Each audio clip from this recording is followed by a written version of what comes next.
Students, this is Deepak Tiwari और ज्ञानदीप की one shot video series में आपका स्वागत है।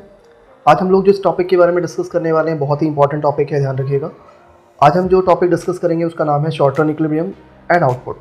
इसमें हम लोग equilibrium GDP, equilibrium income, equilibrium level of employment के बारे में हम लोग डिस्कस करेंगे। ठीक है, बहुत ही इंपॉर्टेंट चैप्टर है, काफ़ी कई बार पूछा जाता है इस चैप्टर से क्वेश्चन। तो बिना देरी किए हुए हम लोग स्टार्ट करते हैं। चैप्टर का नाम है शॉर्ट रन इक्विलिब्रियम आउटपुट। इसमें सबसे पहले बात आती है शॉर्ट रन। देखो शॉर्ट रन होता क्या है? शॉर्ट रन का मतलब होता है अल्पकाल। ध्यान रखिएगा, short run is that period, that time period in which maximum resources are fixed. ध्यान रखिएगा, मैक्सिमम रिसोर्सेज फिक्स होते हैं, टेक्निक फिक्स होती है। हम एम्प्लॉयमेंट बढ़ा करके ही अपना प्रोडक्शन या आउटपुट बढ़ा सकते हैं, टेक्निक को तो हम चेंज कर ही नहीं सकते। ध्यान रखिएगा, ठीक है। तो short run is that period in which maximum resources are fixed but some of the resources are variable। ठीक है, जैसे for example labour, for example capital, for example raw material, इनको तो आप चेंज कर सकते हैं बट आप जो फिक्स फैक्टर्स हैं उनको चेंज नहीं कर सकते। फॉर एग्जांपल लैंड है, बिल्डिंग है, प्लांट है, मशीनरी है, टेक्नोलॉजी है, इनको आप चेंज नहीं कर सकते। ठीक है, तो ये आपको जानना चाहिए। नेक्स्ट हम बात करते हैं यहाँ पे determination of equilibrium output and GDP. ध्यान रखिएगा, इक्विलिब्रियम लेवल ऑफ जीडीपी या equilibrium level of output. Equilibrium का मतलब होता है वह संतुलन बिंदु जहां पे आपकी इकोनॉमी, जहां पे हमारी अर्थव्यवस्था संतुलन की स्थिति में है। ध्यान रखिए, दो सिचुएशन होती हैं इनकी। पहली सिचुएशन है AD equal to AS and second one is S equal to I। तो हम इसको वन बाय वन इसको डिस्कस करेंगे। सबसे पहले हम first approach AD equal to AS की बात करते हैं। तो सबसे पहले आपको AD यानी एग्रीगेट डिमांड के बारे में जानना चाहिए कि एग्रीगेट डिमांड होती क्या है। एग्रीगेट डिमांड को हम समग्र मांग या कुल मांग भी कहते हैं। ध्यान रखिए, एग्रीगेट डिमांड का मतलब ये है एक फिक्स, एक अकाउंटिंग ईयर में, मतलब एक पर्टिकुलर अकाउंटिंग ईयर में डिफरेंट पर्सन के थ्रू जितना भी गुड्स एंड कमोडिटीज पे या सर्विसेज पे जो पैसा खर्च किया जाता है, their total is called aggregate demand. ठीक है, and second thing aggregate supply यानी AS। ध्यान रखिए, एग्रीगेट सप्लाई का मतलब ये है कि एक पर्टिकुलर अकाउंटिंग ईयर में डिफरेंट प्रोड्यूसर्स के थ्रू मार्केट में जितनी भी goods and commodities and services available करवाई जाती हैं, their sum is called aggregate supply. ठीक है, तो एग्रीगेट डिमांड के बारे में आपने जाना, एग्रीगेट सप्लाई के बारे में जाना। अगर ये दोनों एक दूसरे के इक्वल होते हैं, so that point is called equilibrium point. जरा समझिए, हमने AD के बारे में जाना, हमने AS के बारे में जाना। इक्विलिब्रियम जीडीपी और इक्विलिब्रियम लेवल ऑफ आउटपुट अगर आपको पता लगाना है तो कैसे करेंगे आप? इस फिगर के थ्रू आप समझिए। जैसे आप देख सकते हैं एक्स एक्सिस पे आपको आउटपुट, जीडीपी या फिर इनकम लेवल को हमने दिखाया हुआ है। Aggregate demand and aggregate supply को रिप्रेजेंट किया गया है। ठीक है, इसमें I जो है इन्वेस्टमेंट है। I यहाँ पे हॉरिजॉन्टल है, कांस्टेंट है, दैट मीन्स ये ऑटोनॉमस होता है, यानी which is never depend on GDP. आपका इन्वेस्टमेंट ऑल टाइम फिक्स रहेगा। ठीक है, और ये जो C है वो कंजम्पशन को रिप्रेजेंट करता है। ठीक है, और हम बात करें नेक्स्ट जो कर्व है AD, वो C प्लस I का टोटल है। ध्यान रखिएगा, कंजम्पशन और इन्वेस्टमेंट का total equal to aggregate demand. ठीक है, तो आपने देखा कि ये एग्रीगेट डिमांड कर्व है, और ये जो 45 डिग्री पे जो आपका जो कर्व जनरेट हो रहा है, that is called aggregate supply, और वो इक्वल टू Y है। एग्रीगेट सप्लाई को हम इक्वल टू Y से क्यों असाइन करते हैं पता है? ध्यान रखिएगा कि एग्रीगेट सप्लाई और जीडीपी यानी इनकम में हमेशा पॉजिटिव रिलेशन होता है। दैट मीन्स अगर एग्रीगेट सप्लाई 0 तो Y 0। एग्रीगेट सप्लाई जैसे जैसे इंक्रीज होता जाता है, जीडीपी भी आपकी यानी इनकम आपकी बढ़ती जाती है। ठीक है, तो जहां पे aggregate demand curve, that means this, and aggregate supply curve, ये दोनों एक दूसरे को बाइसेक्ट करते हैं, that point is called equilibrium point. यानी ये वो अवस्था है जहां पे हमारी इकोनॉमी इक्विलिब्रियम की सिचुएशन में है, यानी संतुलन की स्थिति में है। ठीक है, तो ध्यान रखिएगा, आई होप आपको क्लियर हो गया होगा। AD और AS यानी समग्र मांग और समग्र पूर्ति, जहां पे दोनों एक दूसरे को इंटरसेक्ट करते हैं, वो पॉइंट, वो बिंदु आपका संतुलन बिंदु कहलाता है। बहुत इंपॉर्टेंट कॉन्सेप्ट है, याद रखिएगा। ठीक है, अब नेक्स्ट हम बात करते हैं यहाँ पे S इक्वल टू I यानी savings equal to investment approach. जरा सोचो, S equal to I approach में सबसे पहले हम बात करते हैं सेविंग्स की, यानी इन केस अगर ये क्वेश्चन आता है तो सबसे पहले आप सेविंग को डिफाइन करोगे, फिर देन इन्वेस्टमेंट को डिफाइन करोगे, और देन आप यहाँ पे इक्विलिब्रियम सिचुएशन को एक्सप्लेन करोगे। तो सबसे पहले हम बात करते हैं saving. Saving is called saving function.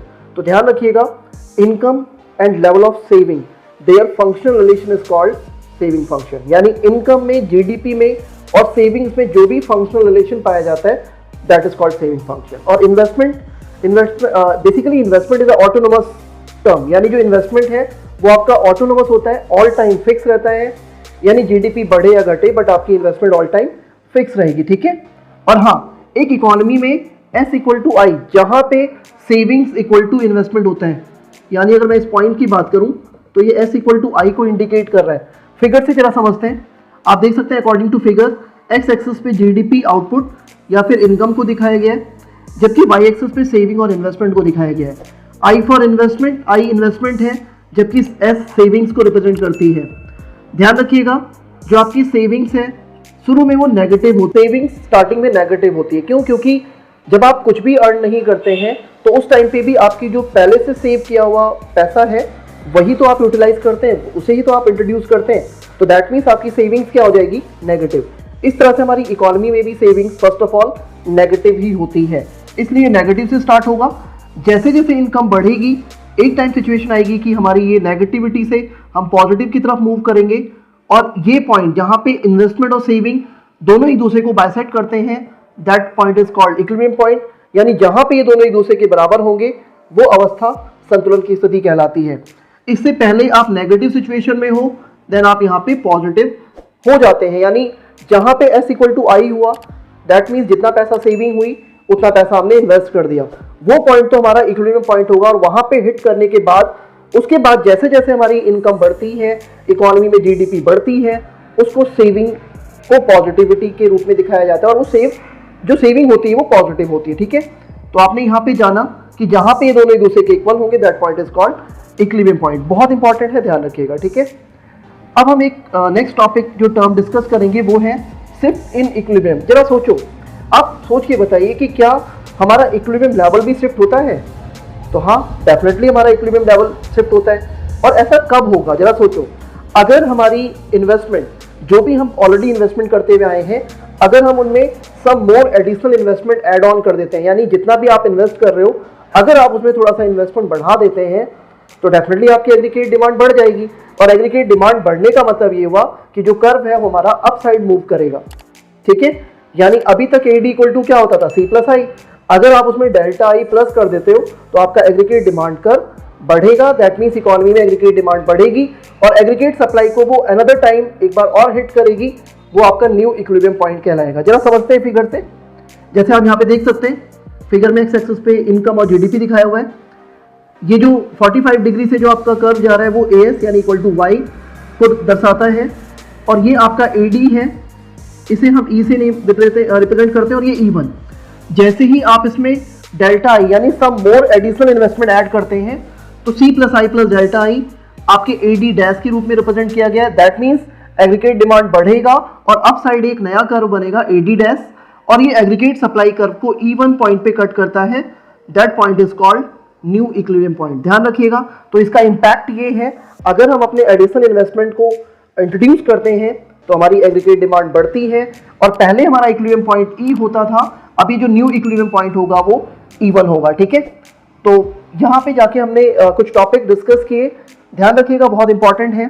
AD equal to AS approach या फिर S equal to I approach अक्सर एग्जाम में पूछा जाता है, तो आप इसे ध्यान से समझिएगा। फटाफट कॉपी पेन लेके आप इसे नोट कर लो। कुछ और मोर टॉपिक्स हैं जिसको हम अभी आगे डिस्कस करते हैं, आप इसे नोट कर लीजिए। तो स्टूडेंट्स, अभी हमने डिस्कस किया था equilibrium level of GDP, equilibrium level of output. अभी जो हम नेक्स्ट टॉपिक डिस्कस करने वाले हैं बहुत ही इंपॉर्टेंट टॉपिक है, न्यूमेरिकली भी पूछा जाता है, जो हम ऑलरेडी हमने वीडियो बनाई हुई है, तो आप जाके प्लेलिस्ट चेक कर सकते हैं और वहाँ से एक्सप्लोर कर सकते हैं, ठीक है। अभी जो टॉपिक हम लोग डिस्कस करने वाले हैं वो मल्टीप्लायर, बहुत इंपॉर्टेंट टॉपिक है, इन्वेस्टमेंट मल्टीप्लायर। हम लोग स्टार्ट करते हैं। देखो, मल्टीप्लायर या फिर इन्वेस्टमेंट मल्टीप्लायर दोनों सेम है। मल्टीप्लायर होता क्या है? देखो, मल्टीप्लायर का मतलब होता है, मल्टीप्लायर को हम K से रिप्रेजेंट करते हैं, जैसा कि आप देख सकते हैं delta Y upon delta I. इसका मतलब ये हुआ proportionate relation between change in income and change in investment is called multiplier. यानी कि अगर आप अपने निवेश में यानी इन्वेस्टमेंट में चेंज करते हैं, जैसे अगर आप अपना इन्वेस्टमेंट 500 करोड़ बढ़ाते हैं और आपकी इनकम 2000 करोड़ बढ़ जाती है, तो यानी कि 4 टाइम्स हमारी इनकम बढ़ गई, तो इसी 4 टाइम्स को हम क्या बोलते हैं? मल्टीप्लायर, ठीक है। ध्यान रखिएगा, बहुत इंपॉर्टेंट कॉन्सेप्ट है। नेक्स्ट हम बात करते हैं relation between MPC and multiplier. ध्यान रखना, हम ऑलरेडी जानते हैं कि मल्टीप्लायर को कैलकुलेट करने के लिए एमपीसी के लिए हमें ये फॉर्मूला यूज करना होता है k equal to 1/1 minus MPC. एक बात याद रखिएगा, मल्टीप्लायर और k में एमपीसी में क्या रिलेशन होता है मैं आपको बता दूं। MPC and multiplier have a positive relation. That means यदि एमपीसी बढ़ेगा, सीमांत उपभोग प्रवृत्ति बढ़ती है तो मल्टीप्लायर का वैल्यू भी बढ़ेगा, और अगर आपका एमपीसी कम होता है तो मल्टीप्लायर भी कम हो जाएगा। कैसे आप इसको समझ सकते हैं, आप अपनी तरफ से वैल्यू ले लो। सपोज एमपीसी 0.5 एंड 0.75 हम लेके देखते हैं। पहले हमने 0.5 लिया तो 1/1 माइनस 0.5 तो 0.5 आएगा, कट करेंगे तो 2। देन हम k की वैल्यू, एमपीसी की वैल्यू 0.75 लेते हैं तो ये 0.25 हो गया, कट करेंगे तो ये 4 हो जाएगा। आपने एक चीज देखा, एमपीसी जब 0.5 है तो k की वैल्यू 2 है, एमपीसी अगर 0.75 है तो k की वैल्यू 4 है। तो यहां पे ये चीज सेटिस्फाई हो जाती है। एमपीसी जैसे जैसे बढ़ता है मल्टीप्लायर की वैल्यू भी बढ़ती है, और एमपीसी अगर हम कम करेंगे तो मल्टीप्लायर कम हो जाएगा। ठीक है, अब हम बात करते हैं relation between MPS and multiplier. ध्यान रखिएगा, एमपीएस के थ्रू अगर आपको मल्टीप्लायर निकालना है तो ये फॉर्मूला है जो आपको याद रखना है, k इक्वल टू 1/एमपीएस। ध्यान रखना, MPS and multiplier have a inverse relation. That means यदि एमपीएस बढ़ता है तो मल्टीप्लायर कम हो जाता है, और एमपीएस के घटने पे मल्टीप्लायर की वैल्यू में वृद्धि होती है, यानी बढ़ता है। कैसे, जरा समझो। इस बार हम एमपीएस की वैल्यू को हम असाइन करेंगे। सपोज एमपीएस 0.2 0.5 लेके देखते हैं। तो सबसे पहले k जब 0.2 हमारा एमपीएस होगा तो कट करके वैल्यू आएगी 5, और अगर हम इसको 0.5 लेते हैं तो कट करके वैल्यू आएगी 2। आपने देखा, जब 0.2 है तो आपका मल्टीप्लायर 5, और अगर आपकी वैल्यू एमपीएस की 0.5 है, कट हो गया था। अगर हमारी एमपीएस की वैल्यू 0.5 है तो मल्टीप्लायर की वैल्यू 2 होगी। ठीक है, तो ध्यान रखिएगा यहाँ पे एमपीएस और मल्टीप्लायर में इनवर्स रिलेशन है। एमपीएस जब बढ़ रहा है तो मल्टीप्लायर की वैल्यू कम होती है, और एमपीएस के घटने पे मल्टीप्लायर की वैल्यू बढ़ती है। तो ये क्वेश्चन, छोटे क्वेश्चन पूछे जा सकते हैं, आपको पता होना चाहिए। ठीक है, अब हम जो बात करने वाले हैं टॉपिक की वो है मल्टीप्लायर प्रोसेस। देखो, ये मल्टीप्लायर प्रोसेस है क्या, इसे कहते हैं गुणक प्रक्रिया। कैसे काम करती है इसके लिए आपको जरा समझना चाहिए। सबसे पहले अगर मैं बात करूं कि चेंज इन इन्वेस्टमेंट की वजह से चेंज इन इनकम होता है, और चेंज इन इनकम की वजह से चेंज इन कंजम्पशन होता है, और कंजम्पशन में चेंज होने की वजह से इनकम भी चेंज होती है। आप ऐसे समझो, अगर एक इकोनॉमी में इन्वेस्टमेंट में चेंजेस आएंगे, यानी पहले से जो इन्वेस्टमेंट होता आ रहा है, अगर ज़्यादा से ज़्यादा और इन्वेस्टमेंट हम ऐड ऑन करते हैं तो जायज़ सी बात है इनकम में चेंजेस आएंगे। ठीक है, इन्वेस्टमेंट में चेंज होने की वजह से इनकम में चेंज आता है। कैसे, अगर ज़्यादा इकोनॉमी में इन्वेस्टमेंट होगी तो ध्यान रखिएगा नई इंडस्ट्रीज लगाई जाएंगी, नई जॉब क्रिएट होंगी, इंप्लॉयमेंट मिलेगा लोगों को, और इंप्लॉयमेंट मिलने से क्या होता है, इनकम बढ़ेगी। यानी डेल्टा आई की वजह से डेल्टा वाई भी होगा, यानी इनकम में भी चेंज आएगा। ठीक है, और अगर इनकम में चेंज आता है तो डेफिनेटली कंजम्पशन में भी चेंज आएगा। अगर हमारी इनकम में ऑलरेडी इकोनॉमी में, अगर हमारी इकोनॉमी में इनकम का लेवल कम है, और अगर वो इनकम का लेवल बढ़ेगा तो ध्यान रखिएगा पहले से जो कंजम्पशन करते हुए हम आ रहे थे, अब हम कंजम्पशन ज़्यादा करने लगेंगे तो हमारे कंजम्पशन में भी इसका इम्पैक्ट पड़ता है। ठीक है, आप एग्जाम्पल के तौर पे सोचिए, अगर मेरी इनकम 10,000 रुपीज़ है तो मेरे एक्सपेंसेस, मेरा कंजम्पशन वो भी 10,000 के अकॉर्डिंग होगा। कल को हमारी इनकम बढ़ती है तो हमारे कंजम्पशन एक्सपेंडिचर्स भी उसी के अकॉर्डिंग बढ़ते हैं। हमारी इकोनॉमी में भी सेम ये सिचुएशंस लागू होती है। और हाँ, अगर आप अपना कंजम्पशन चेंज करेंगे तो डेफिनेट सी बात है इकोनॉमी में इनकम का लेवल भी चेंज होगा, क्योंकि आपको पता है किसी एक के थ्रू किया गया expenditure, consumption expenditure another person की इनकम है।